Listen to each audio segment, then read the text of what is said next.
leads to 0. So the final member of Winners Top 8 will be one of 2 players, Sumgai and Beast. Pokemon battle. Pokemon battle. This is gonna be very interesting because, you know, Sumgai is a very in-your-face player, but so is Beast. For sure. And I feel like just Pokemon Trainer is better at living when someone is in your face. Especially with characters like Ivysaur and Charizard. Yeah, it makes a lot of sense for Beast to immediately pivot to the Ivysaur, not just on damage, but on the fact that, like, Ivysaur's out of shield options just feel a little bit nicer, and Beast Charizard is, like, the real problem, you could argue, for the rats in a lot of ways, like Squirtle and Charizard. But it feels like for Beast, like if he and we saw this during his set with Chris the Hedgehog, CTH, whatever, whatever his new tag is. Whenever he feels unable to edge guard, like you can be really hard with against rats, a lot of his offense can sometimes flounder because he focuses so much on edge guarding on those opportunities. As we see the forward tilt come out, we'll have to see how comfortable Beast is with finding those lingering nairs. Now that, thanks to Pichu's upbeat agility, not having a hitbox, but you still have to worry about stronger thunder jolts and a much harder hitbox to hit, but I guess it doesn't matter when you got Ivysaur down air. Ivysaur down air does the job. It does everything. It's kind of ridiculous. It's kind of broken, low key. That thing is very big too, so it's very good at catching Pikachu and Pichu's landings. Oh, he was cooking, but he's forced to let Beast back on stage. Another back throw. Down air? No, just focusing on ledge there. We'll see if any of these Steejolts do lead to grab. Some guy still trying to play around here, still cooking. The damage is racking up on both sides. That just is part of it. Choosing instead to go for a forward tilt. Oh, some guy trying to use the armor on up B to safely make it back, but not able to make it back. Yeah, that's tough.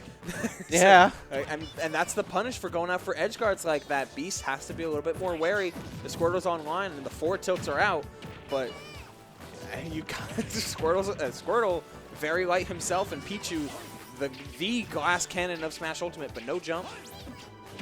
Doesn't go for another down air. That's unfortunate. Any sort of these throws, though, could do it. One back but you gotta grab him first. Oh, that works. Just let those wings flap.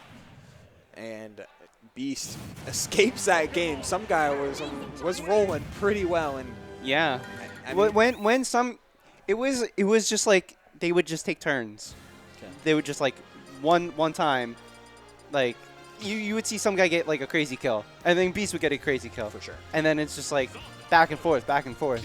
And just stopping that on either momentums is just so important.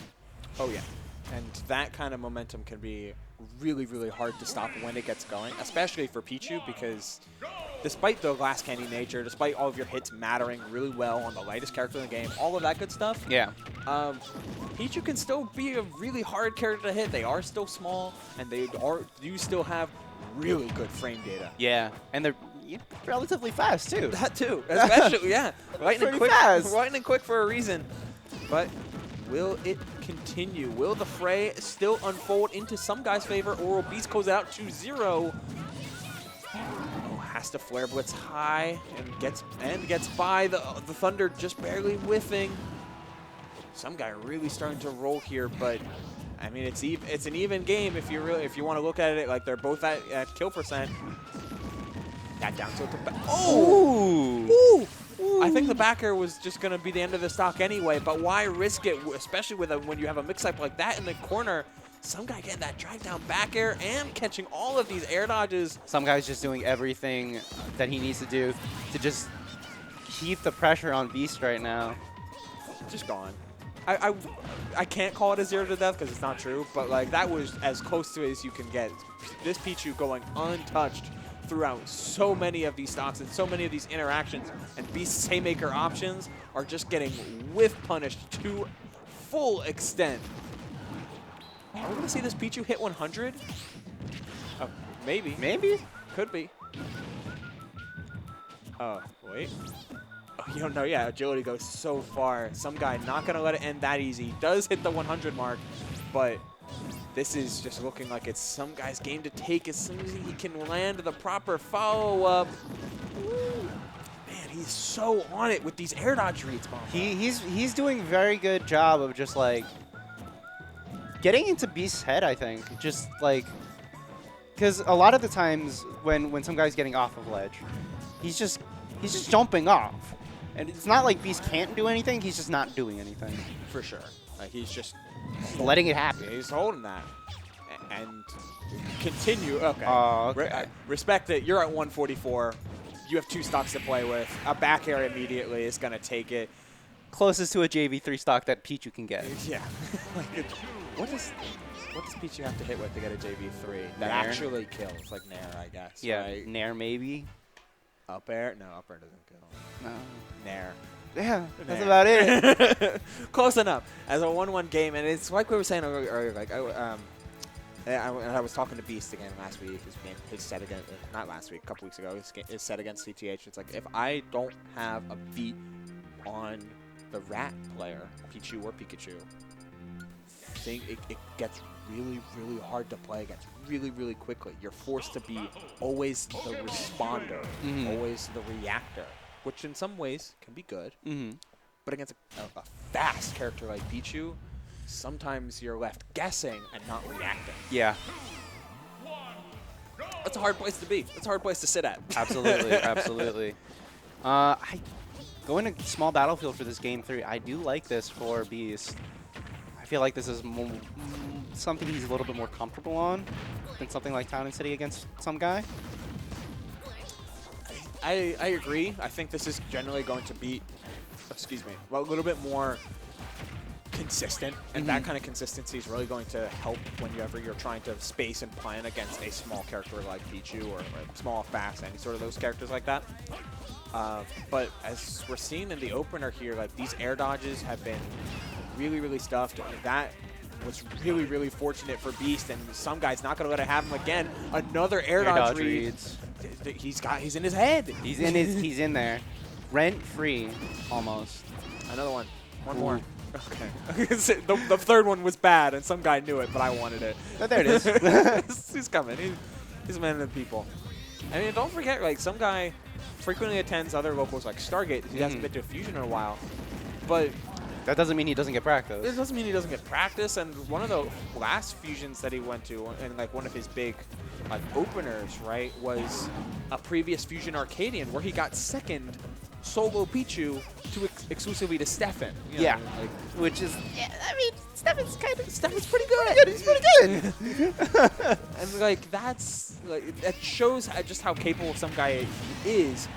Prioritizing school or not, this Pichu is out here ready to throw down and is keeping it as even as possible with top 5 in Philly right off the gate. Yeah.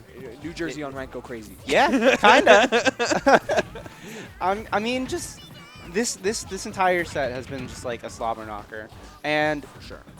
it's just some guy. As I was saying, between games 1 and 2, some guy and Beast were kind of just like going super punch for super punch, and now you're kind of seeing the same thing here, where both of these players are getting pretty big combos on each other, but That was such a good punish from Beast. That was so good. Like finally seeing an opportunity to skull bash and that the skull bash was punishable and getting it for Beast.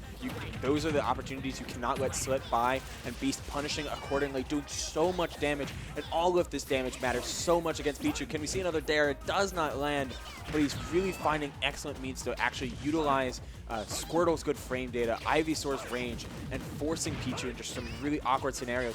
Despite some guys on hit insanity, getting the hit has proven more and more difficult for him as time has gone on, and this Charizard looks prone to end the set right. I wanted it to be that back air, but very, very soon. Sorry, F-Zero would go hard. This song in particular goes hard. This song exclusively, I would even say. The rest of the F-Zero music is kind of mid. He's got to be careful around the shield.